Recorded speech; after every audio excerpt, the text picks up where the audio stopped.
Kristen, enggak, jadi kenalin. Iya, shalom semuanya. Ya, perkenalkan nama saya Oktari. Ya, puji Tuhan, memang ini kerinduan saya kemanapun saya pergi dan saya boleh dikasih umur panjang. Saya mau menyaksikan karena Tuhan yang kita sembah itu Tuhan yang hidup gitu. Dan saya mengalami itu gitu. Jadi kalau kesaksian saya itu panjang banget, gak cukup 3 hari 3 malam, tapi singkat aja. Karena waktunya singkat. Saya dari keluarga Muslim, ayah saya orang Padang, mama saya orang Betawi asli. Ini ada bekasnya, awalnya di sini. Tuh, saya punya bekasnya. Ini awalnya benjol, pindah ke sini, lari ke bawah ke tiang, baru ke payudara. Dan di payudara itulah busuk, bau. Saya tidur diasingin. Gitu. Saya jujur saya bukan keluarga orang punya, mama saya cuma kulit cuci, ayah saya di saat itu masih hidup dan gak kerja, pulang juga kalau ada uang dia pulang, nggak ada ya udah. Akhirnya saya tidur diasingin karena bau ya, itu bau banget, pernah lihat orang kanker yang busuk itu, itulah seperti itu saya. Akhirnya diasingin, saya nggak pernah ke dokter karena saya takut. Jadi mama saya tuh bawa ke alternatif, mundar mandir alternatif, lumayan jauh. Di situ saya divonis, ibu ini anak ibu kelenjar getah bening, dan kelenjar getah bening itu namanya tumbuhan. Kalau akarnya nggak dicabut dia tumbuh gitu kan. Akhirnya udah pecah, ada 4 bekas dalam tubuh saya. Dan di situ saya ingin bunuh diri karena saya setiap keluar saya dikatain tetangga, lu mau tau gak cicir lepra tuh kayak badan lu mau tau gak cicir ular tuh kayak kulit lu, karena kan kulitnya bersisik, dari sini bersisik semua bersisik gitu kan. Akhirnya saya mau bunuh diri. Ngapain juga saya hidup, kan kakak saya juga kerja perabotan rumah habis kan, penggorengan semua habis gitu buat saya berobat. Udah lu mati aja, gara-gara lu hidup tuh katanya perabotan rumah habis gitu. Akhirnya saya ya udahlah, saya nangis. Jadi kalau saya keluar saya masuk kamar saya nangis, keluar dikatain saya masuk kamar saya nangis. Dan di situ saya punya kesimpulan saya mau bunuh diri. Ngapain saya hidup? Atau saya juga hidup nggak ada gunanya. Gara-gara saya hidup yang nyusahin yang hidup gitu. Akhirnya saya ambillah Baygon gitu kan. 1,5 tahun saya menderita sakit, saya tidur diasingin, di ubin ya, itu setiap malam saya nangis. Jadi kalau saya ingat ke sini, kalau kesaksian itu Tuhan itu baik banget. Di saat itu tahun 2003, umur saya 17 tahun. Setiap malam saya merintih kayak kuntilanak. Jadi kalau yang sehat ini puji Tuhan banget, gak enak jadi orang sakit. Jadi mah sakit mah, setiap malam loh, jam 2, jam 3 itu saya nangis. Saya merintih kesakitan. Mah sakit gitu, tapi nggak ada yang tolong ke saya. Ini saya bau, berat badan 27 kilo ya, berat badan saya 27 kilo. Setiap malam 1,5 tahun itu saya nangis, merintih, tapi mama saya udah angkat-angkat karena kakak saya bilang perabotan rumah habis, gara-gara lu sakit mati aja lu. Akhirnya pagi-pagi saya ambil Baygon, zaman dulu kan yang semprot ya. Terus saya ambil Baygon, saya tuang di gelas. Saya bilang, ya Allah, ngapain saya hidup? Mendingan saya mati. Oh, saya hidup nggak ada gunanya. Waktu di dalam kamar saya mau minum itu Baygon, itu kan saya nggak pernah mandi ya, karena ini kan basah. Jadi kalau kena air tuh perih banget. Rambut ini dikonde sama mama gitu. Kok ada yang ngepegang kepala saya? Posisi rambut itu dikonde. Saya dengar suara, aku mengasihimu. Itu pun sampai hari ini saya dengar cuma sekali itu aja ya, lembut banget, aku mengasihimu. Saya langsung merinding, saya lihat ke kanan ke belakang gitu, nggak ada orang, karena saya pikir di situ setan gitu kan. Saya nggak jadi bunuh diri, saya teriaklah keluar, mama ada setan mah di rumah kita. Dia udah pindahan, kata mama saya gitu, ada setan mah tadi mah dipegang. Dan puji nama Tuhan ya, begitu banyaknya manusia di Indonesia, tapi Tuhan pakai orang tuh yang dari Kalimantan gitu.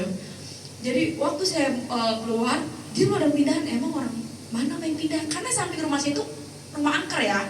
Jadi setiap ada orang ngontrak di situ kesurupan apa. Jadi saya kaget, emang orang mana mah? Itu orang Batak, kata mama saya gitu kan. Oh ya udah. Dan tiap malam seperti biasa saya nangis. Kakak ini baru pindah dengar saya nangis tiap malam. Nanyalah ke mama saya pagi-pagi lagi nyapu. Ibu maaf ya, tiap malam saya dengar perempuan nangis. Itu tuh Neng, anak emak dibawa kemana gak sembuh-sembuh, udah ke dukun, ke alternatif, kemana aja Neng gak sembuh-sembuh, perabotan habis. Akhirnya kakak ini lihat lah, boleh gak saya lihat? Saya posisikan namanya sakit ya, duduk begini. Terus dia teriak, Tuhan Yesus luar biasa. Saya dengar nama Yesus tuh asing karena nenek saya haji ya. Jadi mama saya bawa orang mana nih gitu kan. Tuhan Yesus luar biasa. Dan dia duduk, dia meyakini saya. Percayalah dek, kakak pindah ke sini gak kebetulan. Tuhan Yesus sayang sama kamu. Ibu, saya Mama Hana, saya dari Kalimantan, pindah dari Kalimantan, suaminya dapat tugas di Bekasi. Kan rumah saya masuk-masuk gitu ya, masuk-masuk gang. Tapi itulah Tuhan itu luar biasa, Yesus itu benar-benar dahsyat. Dia pakai orang dari Kalimantan pindah ke samping rumah saya gitu kan. Sebelum saya pindah ke sini, Ibu, saya orang Kristen. Sebelum saya pindah ke sini, saya berdoa, Tuhan berikan saya rumah tempat tinggal yang dari Tuhan. Dan sebelum saya pindah ke ini, ada perempuan di dalam lumpur. Tangannya, tolong, orang banyak yang lewat gak ditolongin. Tapi waktu kakak ini lewat, ditolongin pakai kayu, naiklah perempuan di dalam lumpur, dimandiin mukanya sama kayak saya. Jadi pas dibersihin, jadi bersih mukanya, makanya dia teriak, Tuhan Yesus luar biasa. Jadi dia muka yang di dalam mimpi lumpur itu mirip kayak saya. Dan dia meyakini saya percaya, kamu pasti sembuh. Kakak pindah ke sini kakak kebetulan Tuhan. Jadi saya berpikir ini orang gila, gitu ya. Oh ini orang gila ini. Dia ambil minyak, terus dia bilang ini minyak biasa deh, tapi doanya pakai nama Yesus. Mama saya kan orang Betawi ya, jadi dia bisik-bisik, jangan minyak babi tuh ya, gitu. Karena orang Batak suka makan babi kan. Saya di situ tetap ini benar-benar ya, udah miskin, penyakitan, mau mati ya, hati itu masih keras banget ya. Tapi kalau Tuhan udah buka, nggak ada yang bisa nutup. Jadi ikut Tuhan Yesus yang saya tangkap itu memang pilihan. Sekeras apapun, enggak mau, masih tetap keras. Maaf ya kak, saya nggak mau. Tapi kakak itu bilang, oleh sini ya dek, pada bagian yang sakit. Ratu, diri nak, Ratu, diri saya. Oh diwelkok. Iya anaknya. Akhirnya, oleh sih pada bagian yang sakit. Kalau kamu nggak mau sebut Tuhan Yesus, sebut aja Nabi Isa. Dia ngomong gitu kan. Dia meyakini saya, taruh itu meja ditaruh di meja TV, dia pulang. Dan itu puji Tuhan malam saya mau tidur, saya selalu minum obat dari dukun. Ya kan mama saya pergi ke dukun. Ini katanya masih gadis kok, punya penyakitnya di payudara, udah hancur, bau busuk nih, mungkin takut diguna-guna apa. Lari lah mama saya dukun, tetangga ngomong ada debus, saya ikut ke sana gitu. Pokoknya ada pengobatan apa saya ikut gitu kan. Nah akhirnya saya malam itu mau minum obat, Tuhan bikin semua obat habis. Dari alternatif tuh yang jamu-jamuan akar-akaran itu, dari dukun tuh yang kayak daun-daun johar pahit banget, sampai maaf ya, sampai buang air kecil aja itu ada penemuan katanya, Irma, ini air kencing bisa nyembuhin penyakit katanya gitu. Itu saya minum, saking saya mau sembuh gitu kan. Akhirnya nggak sembuh-sembuh.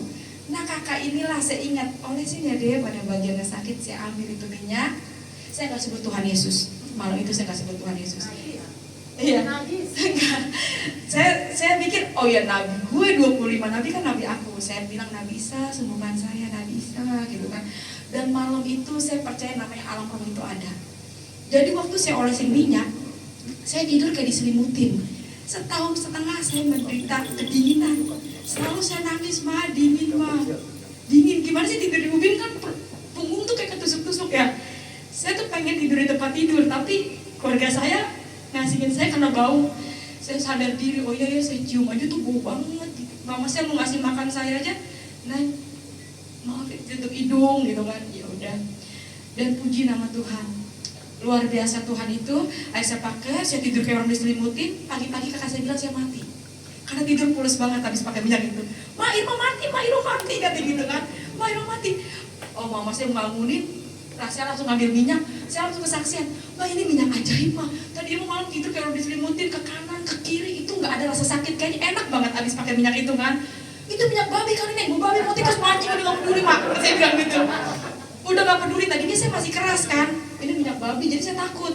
Sekarang karena saya udah rasain, nggak peduli mak, mau anjing mau babi, ini enak mah, semua obat kalah, saya bilang gitu. Ini enak banget minyak ini, yaudah pakai deh neng, kata gitu, itu obat, yaudah. Itu kalaupun itu minyak saya beli, saya pengen beli itu minyak karena kalah semua obat. Ini saya suruh kemana aja kan. Kakak ini akhirnya kita ke gereja. Oh maaf kak, saya kalau gereja nggak mau, saya diintimidasi. Lu udah sakit mati masuk neraka gitu kan. saya kalau pakai minyak ini saya mau kak, bahkan saya beli, saya juga mau kak, enak